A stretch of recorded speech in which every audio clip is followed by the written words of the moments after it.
जय हिंद दोस्तों, स्वागत है आपका आज के इस वीडियो में, जहां हम सौर मंडल और इससे जुड़े कुछ जानकारियों के बारे में अध्ययन करने वाले हैं। तो चलिए बिना देर के शुरू करते हैं। सौर मंडल। तो सौर मंडल क्या है? तो देखिए, सौर मंडल में सूर्य, ग्रह, उपग्रह, क्षुद्र ग्रह, धूमकेतु, इन सभी के समूह को सौर ग्रह कहा जाता है। ठीक, लेकिन इसमें एक चीज़ याद रखिएगा, इसमें तारों को सम्मिलित नहीं किया जाता है। अर्थात सौर मंडल में तारों को सम्मिलित नहीं किया जाता है। कहने का अर्थ है, जो तारे जो होते हैं वो सौर मंडल का हिस्सा नहीं माने जाते हैं। तारों का अपना एक अलग समूह होता है जिसको तारामंडल कहा जाता है। जैसे आपने सप्तऋषि तारामंडल के बारे में सुना होगा। तो सूर्य से दूरी के क्रम में जो सबसे नज़दीक का ग्रह है वो है बुध, उसके बाद शुक्र, फिर तीसरे नंबर पर पृथ्वी, फिर मंगल, फिर बृहस्पति, फिर शनि, फिर अरुण और फिर वरुण। ठीक, जो लास्ट में वो वरुण ग्रह। तो ये दूरी के हिसाब से हैं। देखिए, 2006 में प्लूटो भी ग्रह के श्रेणी में आता था, लेकिन 2006 के बाद अंतर्राष्ट्रीय खगोल संस्थान ने प्लूटो को ग्रह की श्रेणी से हटा दिया, क्योंकि यह केपलर द्वारा दिए गया ग्रहों के नियम को फॉलो नहीं करता था।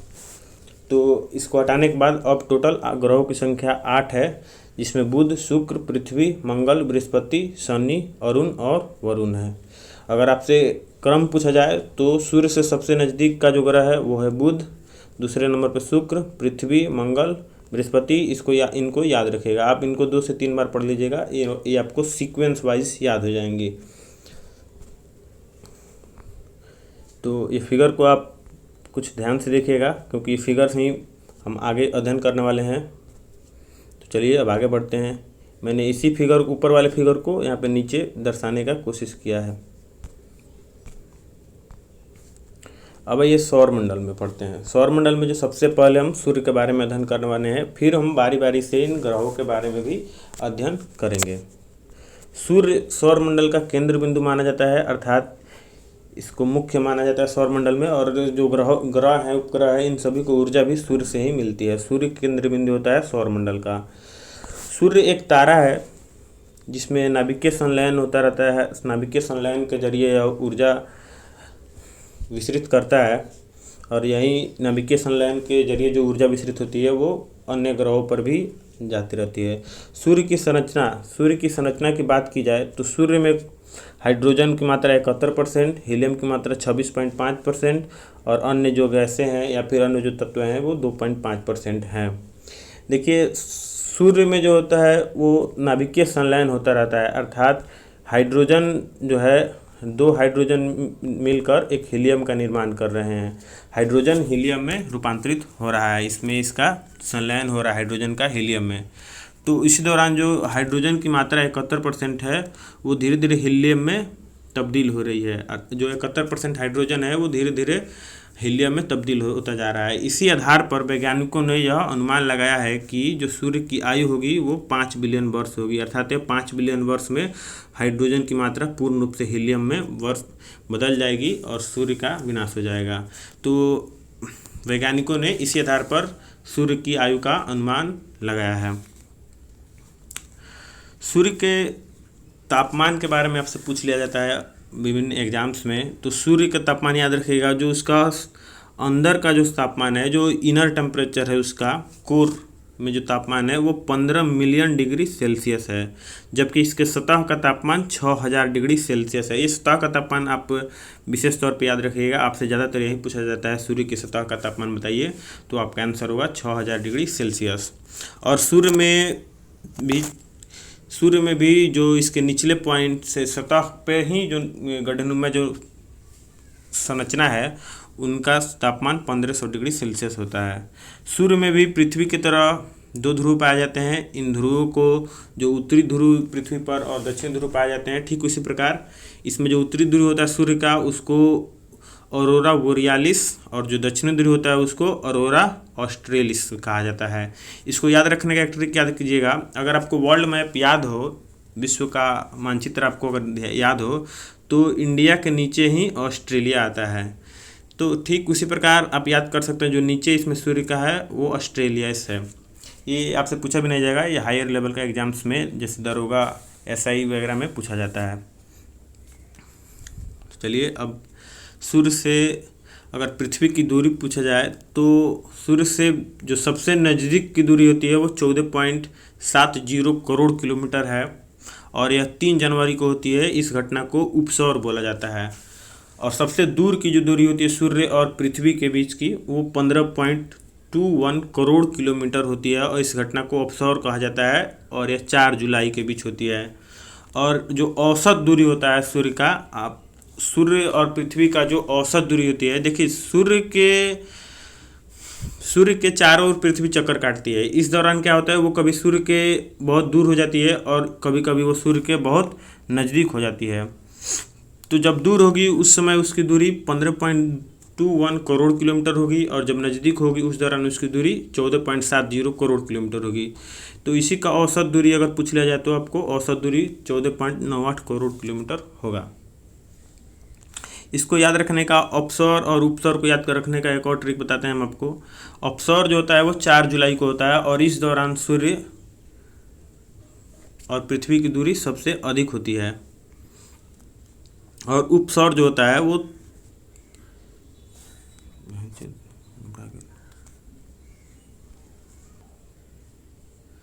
अब आइए आगे बढ़ते हैं। जो हमारे 8 ग्रह हैं इनको 2 श्रेणी में बांटा जाता है। इनमें पहले 4 ग्रहों को आंतरिक ग्रह बोला जाता है और बाद के 4 ग्रहों को बाह्य ग्रह बोला जाता है। देखिए आंतरिक ग्रह और बाह्य ग्रह, जो 8 ग्रह हैं इसमें 4 आंतरिक और 4 बाह्य। जो आंतरिक ग्रह हैं वो सभी ठोस अवस्था में पाए जाते हैं और जो बाह्य ग्रह हैं वो सभी गैसीय अवस्था में पाई जाती है। और जो आंतरिक ग्रह और बाह्य ग्रह को बीच में जो क्षुद्र ग्रहों की पट्टी होती है, जो छोटे छोटे ग्रह होते हैं या धूमकेतु होते हैं या फिर उल्का पिंड होते हैं, ये सभी के बीच में पट्टियाँ पाई जाती है और ये बीच की पट्टियाँ ही दोनों को आंतरिक ग्रह और ठोस ग्रह, आंतरिक ग्रह और बाह्य ग्रह के बीच में अंतर बताती है। दोनों के बीच में पाया जाता है क्षुद्र ग्रह और धूमकेतु की पट्टियाँ। तो देखिए जो आंतरिक ग्रह है इन सब में चारों में बुध, शुक्र, पृथ्वी और मंगल जो आंतरिक ग्रह हैं इन सभी में बड़ा ग्रह पृथ्वी है, लेकिन जो बाह्य ग्रह है इन सब में बड़ा बृहस्पति ग्रह सबसे बड़ा है। तो वहीं यहाँ पे नीचे लिखा हुआ है जो सबसे बड़ा आंतरिक ग्रह होता है वो पृथ्वी होता है और सबसे बड़ा बाह्य ग्रह बृहस्पति होता है। तो चलिए अब हम बारी बारी से एक एक ग्रहों का अध्ययन करते हैं। हमारी श्रेणी में पहला ग्रह है बुध ग्रह। बुध ग्रह सूर्य के सबसे नज़दीक का ग्रह है और यह सबसे छोटा ग्रह है। जो हमारे 8 ग्रह हैं इन सभी में छोटा बुध ग्रह है और चूंकि यह छोटा है और सूर्य के सबसे नज़दीक है इसलिए यह सूर्य को सबसे कम समय में सूर्य का चक्कर काट लेता है, सूर्य की परिक्रमा कर लेता है और इसे मात्र 88 दिन का वक्त लगता है सूर्य का एक चक्कर पूरा करने में। इसी को परिभ्रमण काल कहा जाता है। बुध ग्रह की विशेषता इसकी चुंबकीय गुण भी है। बुध ग्रह के पास अपना विशेष चुंबकीय गुण पाया जाता है और इसका तापांतर सबसे अधिक होता है जो कि 600 डिग्री सेल्सियस होता है। दिन में बुध ग्रह का तापमान लगभग 450 डिग्री सेल्सियस होता है और रात में यह -150 डिग्री तक इसका तापमान चला जा सकता है। इसका तापांतर 600 डिग्री होता है। ठीक, अब आइए सूर्य ग्रह पर बढ़ते हैं। सूर्य ग्रह पृथ्वी के सबसे नज़दीक का ग्रह है। हमारी पृथ्वी जो है वो शुक्र और मंगल के बीच में पाई जाती, शुक्र और मंगल के बीच में हमारी पृथ्वी है। तो शुक्र और मंगल के बीच में है तो जाहिर सी बात है इन दोनों में से कोई नज़दीक होगा। तो शुक्र हमारी पृथ्वी के सबसे नज़दीक का ग्रह है। शुक्र सबसे गर्म ग्रह भी है और सबसे चमकीला ग्रह भी है। अब आपके दिमाग में एक सवाल आएगा, बुध तो सबसे नज़दीक है। मैं एक बार फिगर बताना चाहूँगा आप सभी को। जो सूर्य, देखिए इस फिगर को ध्यान से देखिएगा, सूर्य है, ये बुध और ये शुक्र, फिर पृथ्वी और मंगल। हमारी पृथ्वी तो शुक्र और मंगल के बीच में है, लेकिन सूर्य से सबसे नज़दीक कौन सा ग्रह है? बुध। तो आपके दिमाग में एक सवाल आएगा, जो सूर्य से सबसे नज़दीक है वो सबसे गर्म होना चाहिए, लेकिन हम शुक्र ग्रह जो है वो सबसे अधिक गर्म क्यों होता है? तो इसका कारण है, देखिए शुक्र ग्रह पर जो है कार्बन डाइऑक्साइड की मात्रा बहुत ज़्यादा है। 98% से भी अधिक लगभग वहाँ पे कार्बन डाइऑक्साइड पाया जाता है और कार्बन डाइऑक्साइड ही पाया जाता है जिसके कारण यह बहुत जल्दी गर्म हो जाता है और जब गर्म होगा तो यह सबसे चमकीला भी नज़र आता है। तो कार्बन डाइऑक्साइड की उपस्थिति के कारण यह सबसे गर्म ग्रह है। बुध ग्रह आपको भ्रम से भ्रमित कर सकता है, लेकिन शुक्र ग्रह जो है वो सबसे गर्म ग्रह है, और चूंकि यह सबसे गर्म है तो इसलिए यह सबसे चमकीला ग्रह भी है। शुक्र ग्रह को सुबह का तारा और सांझ का तारा भी कहा जाता है, क्योंकि सूर्योदय से कुछ समय पहले और सूर्यास्त के कुछ समय बाद, अर्थात सुबह में सूर्योदय से पहले और शाम को सूर्यास्त के कुछ समय बाद जो हमें छोटा सा ग्रह दिखाई देता है पूर्व और पश्चिम दिशा में, वो कौन सा ग्रह होता है? वो शुक्र ग्रह होता है। इसीलिए इस ग्रह को सुबह का तारा और सांझ का तारा भी बोला जाता है। शुक्र ग्रह को पृथ्वी की बहन भी बोला जाता है, चूँकि शुक्र ग्रह जो है वो पृथ्वी के सबसे नज़दीक है, पृथ्वी के समान ही है। पृथ्वी, इसका आकार और पृथ्वी का और शुक्र ग्रह का लगभग समान है, इसलिए इसको पृथ्वी की बहन भी बोला जाता है, क्योंकि इनकी संरचना लगभग एक ही तरह की है। अब आइए, इसमें हम शुक्र ग्रह के बाद पृथ्वी ग्रह आता है, लेकिन हम पृथ्वी के बारे में यहाँ पे नहीं पढ़ेंगे, चूँकि वीडियो बहुत लंबा हो जाएगा, और हमने पृथ्वी और चंद्रमा इन दोनों के बारे में एक अलग सा वीडियो बना कर रखा है। मैं इसका डिस्क्रिप्शन में लिंक दे दूँगा, आशा करता हूँ आप वहाँ से देख लेंगे। अब आते हैं मंगल ग्रह पे। मंगल ग्रह लाल ग्रह भी बोला जाता है इसको, और यह लाल क्यों दिखाई देता है? तो आयरन ऑक्साइड की उपस्थिति के कारण, जैसे शुक्र ग्रह पे सबसे ज़्यादा कार्बन डाइऑक्साइड पाया जाता था, उसी तरह मंगल ग्रह पर सबसे ज़्यादा आयरन ऑक्साइड पाया जाता है, जिसके कारण इसकी जो रंग है वो लाल कलर का दिखाई देता है, इसलिए इसको लाल ग्रह भी बोला जाता है। यह अपने अक्ष पर 25 डिग्री झुकी हुई है, जिसके कारण ऋतु परिवर्तन यहाँ देखने को मिलता है। और एक बात और याद रखिएगा, जो मंगल ग्रह का झुकाव है वो लगभग पृथ्वी के समान है। पृथ्वी का जो झुकाव है वो 23.5 डिग्री है, जिसको हम कर्क रेखा भी बोलते हैं, और मंगल ग्रह का झुकाव है 25 डिग्री, तो लगभग एक समान झुकाव है इनका, इसलिए। और यहाँ पे ऋतु परिवर्तन भी पृथ्वी के समान होता रहता है। पृथ्वी पर जिस तरह ऋतु परिवर्तन होता है, उसी तरह मंगल ग्रह पर भी ऋतु परिवर्तन देखने को मिलता है, इसलिए यहाँ जो जीवन की संभावना है वो सबसे अधिक है।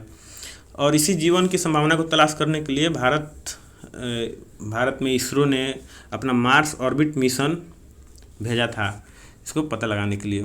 मार्स ऑर्बिट मिशन भारत के द्वारा भेजा गया था। अब इसके 2 उपग्रह हैं, मंगल ग्रह के 2 उपग्रह हैं, जैसे पृथ्वी का एक उपग्रह है चंद्रमा, उसी तरह मंगल ग्रह के 2 उपग्रह हैं, फोबोस और डिमोस। मंगल ग्रह पे पर्वत भी पाया जाता है, जिसका नाम है निक्स ओलंपिया, और निक्स ओलंपिया मंगल ग्रह का सबसे ऊंचा पर्वत है।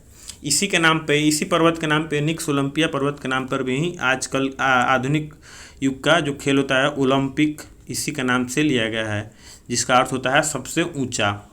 निक्स ओलंपिया, और ओलंपिक का मतलब क्या होता है? सबसे ऊंचा। इसी के नाम पे ओलंपिक खेलों का भी नाम लिया गया है।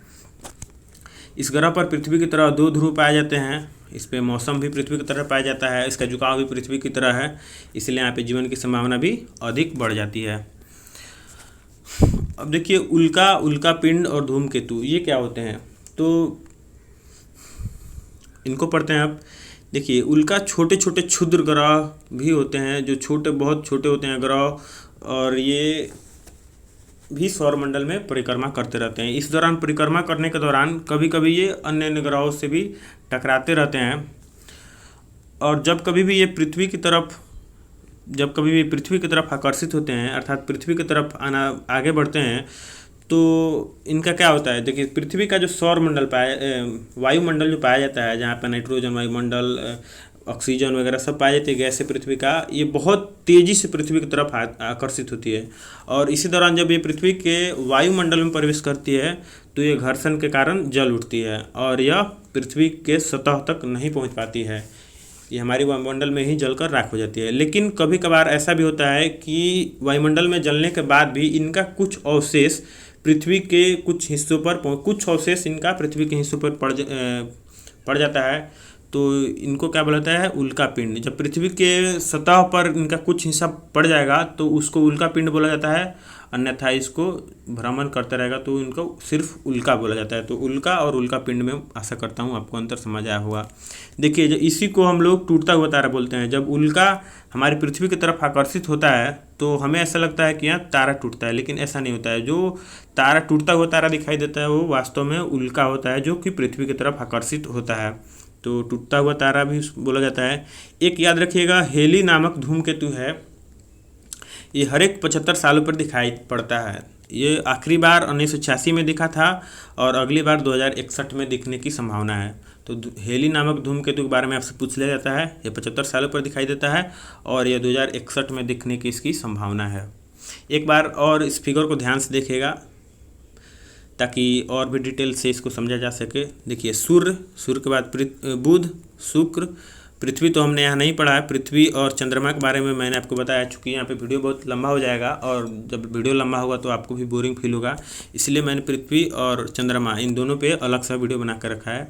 तो हमने यहाँ पे बुध, शुक्र और मंगल ग्रह के बारे में पढ़ा। अब पढ़ते हैं बृहस्पति ग्रह के बारे में। तो देखिए बृहस्पति ग्रह हमारे सौरमंडल का सबसे बड़ा ग्रह है, ये तो सभी को मालूम है।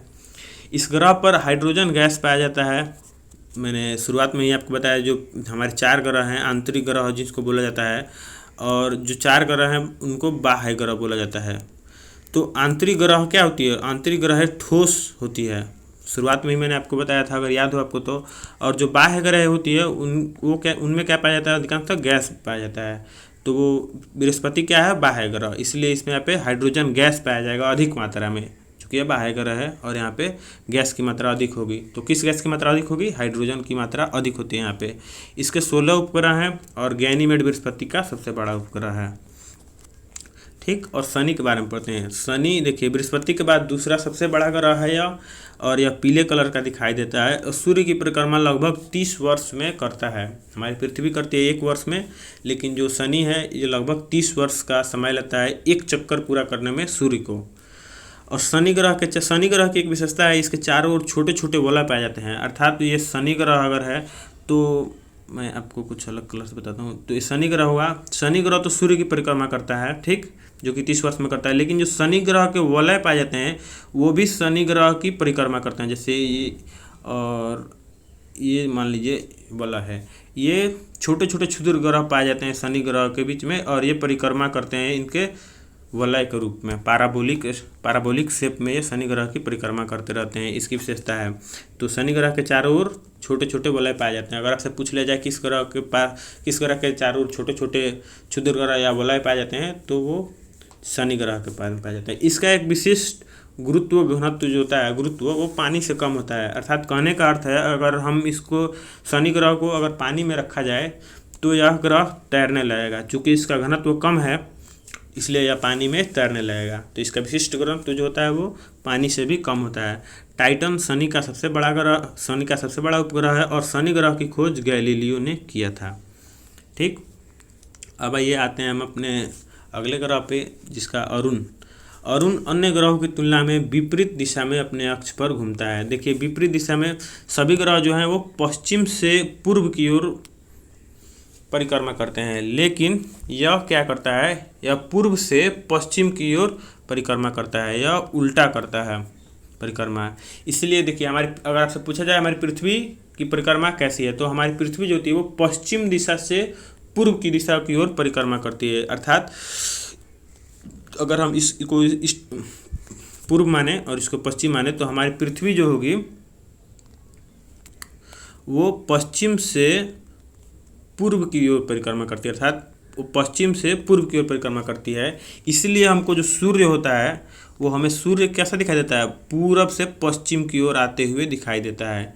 आपको सीधी भाषा में समझाऊं तो आप सपोज कीजिए आप सड़क पे लेफ़्ट साइड से जाते हैं, आप अपने लेफ़्ट साइड जाते हैं, तो आप दूसरे व्यक्ति किस तरफ जा रहे हैं? राइट साइड में। ठीक उसी प्रकार हमारी पृथ्वी जो होती है वो वेस्ट से ईस्ट की तरफ जाती है, इसलिए हमें सूर्य ईस्ट से वेस्ट की तरफ दिखाई पड़ता है, उल्टा होता है यह।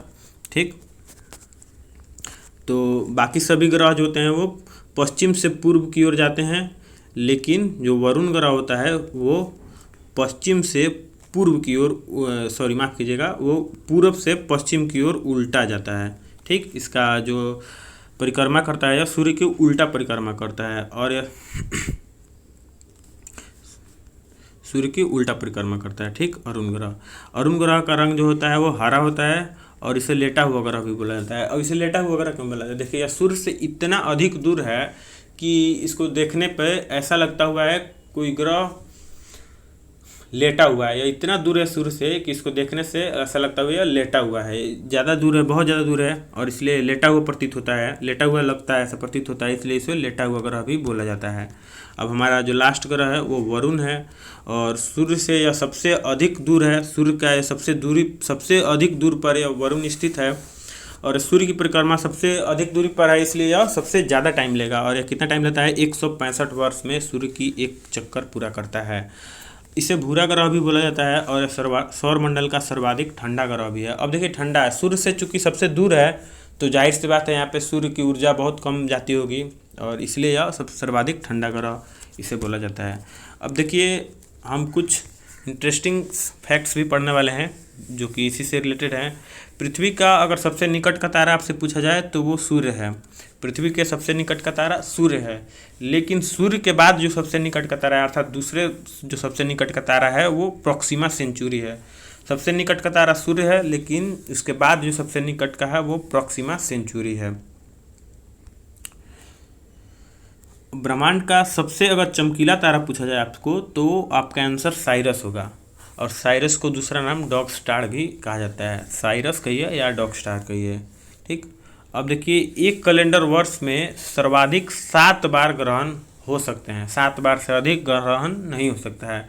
अधिक से अधिक एक कैलेंडर वर्ष में अधिकतम कितने ग्रहण हो सकते हैं अगर आपसे पूछा जाए तो आपका आंसर होगा 7। एक कैलेंडर वर्ष में अधिक से अधिक 7 ग्रहण हो सकते हैं, इससे अधिक नहीं हो सकता है।